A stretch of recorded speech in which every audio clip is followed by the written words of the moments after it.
friends. Today I'm going to read you the book, The Best Nest. Are you ready? Let's do it! The Best Nest. Mr. Bird was happy. He was so happy he had to sing. This was Mr. Bird's song. I love my house, I love my nest, in all the world my nest is the best.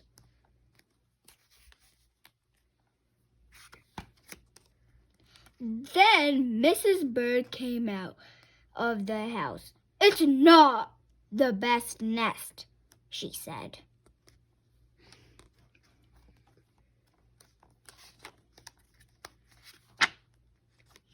I'm tired of this old place, said Mrs. Bird. I hate it. Let's look for a new place right now. So they left the old place to look for a new one. This place looks nice, said Mr. Bird. Let's move in here.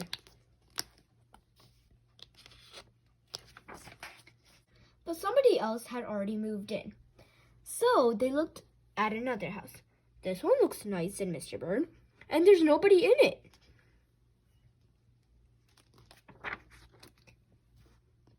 You are wrong, said Mrs. Bird.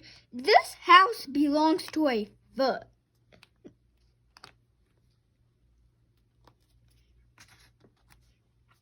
So they went on looking. I like this one, said Mr. Bird. It has a pretty red flag on the roof. I've always wanted a house with a flag, said Mrs. Bird. Maybe this place will be all right.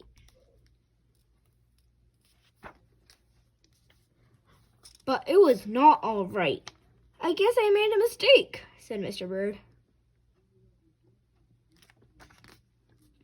You make too many mistakes, said Mrs. Bird. I'm going to pick the next house. And here it is, right here. They flew in. They looked around. Isn't it too big? Asked Mr. Bird. I like this big place, said Mrs. Bird. This is the place to build our new nest. They went right to work. They needed many things to build their nest. First, they got some hay.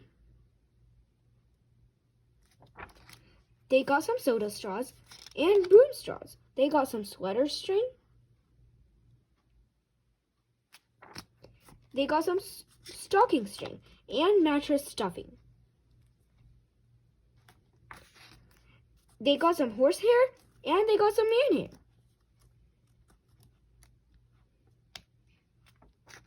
Soon they had all the hay, all the straw, all the string, all the stuffing, all the horsehair, and all the man hair they could carry. They took it all back to their nest.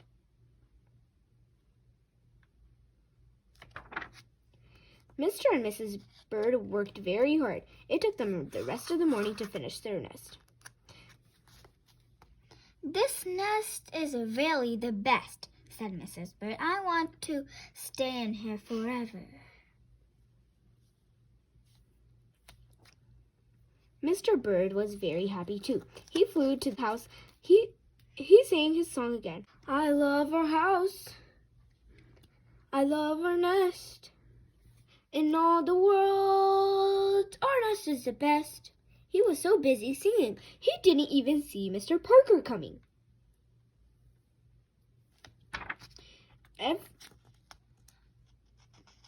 Every day at 12 o'clock, Mr. Parker came to the church. Mr. Parker came to pull a rope.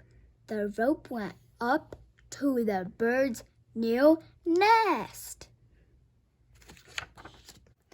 The rope rang the big bell right under Mrs.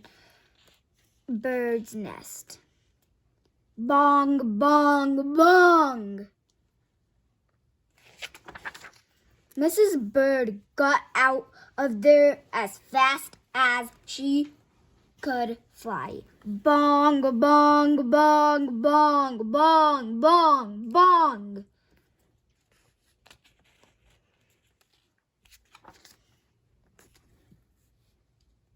When Mr. Bird came in, all he could see was a mess of hay, string, and stuffing, and horsehair, and manhair, and straws. Where was Mrs. Bird?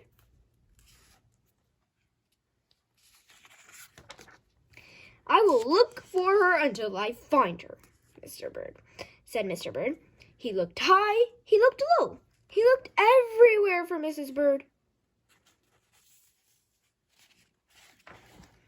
He looked down into a chimney, but Mrs. Bird wasn't there. He looked down into a water barrel, but Mrs. Bird wasn't there.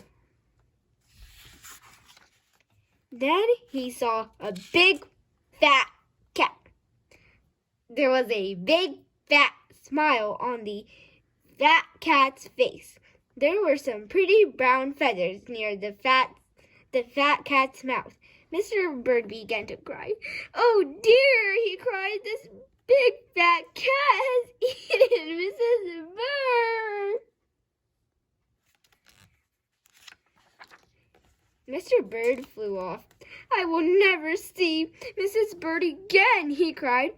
It was getting dark. It began to rain. It rained harder and harder. Mr. Bird could not see where he was going. Crash! Crash! Mr. Bird bumped into something. It was its old house. The old house that Mrs. Bird hated. "I'll go inside," said Mr. Bird. "I'll rest here until the rain stops."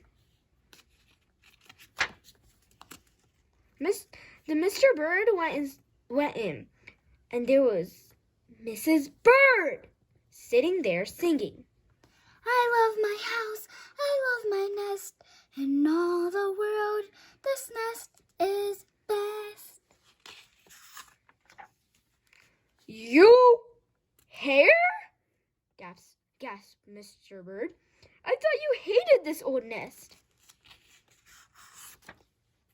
Mrs. Bird smiled. "I used to hate it," she said, "but a mother bird can change her mind. You see, there's no nest like an old nest for a brand new bird." And when the egg popped open, the new bird thought so too. So now we're done with our book, The Best Nest.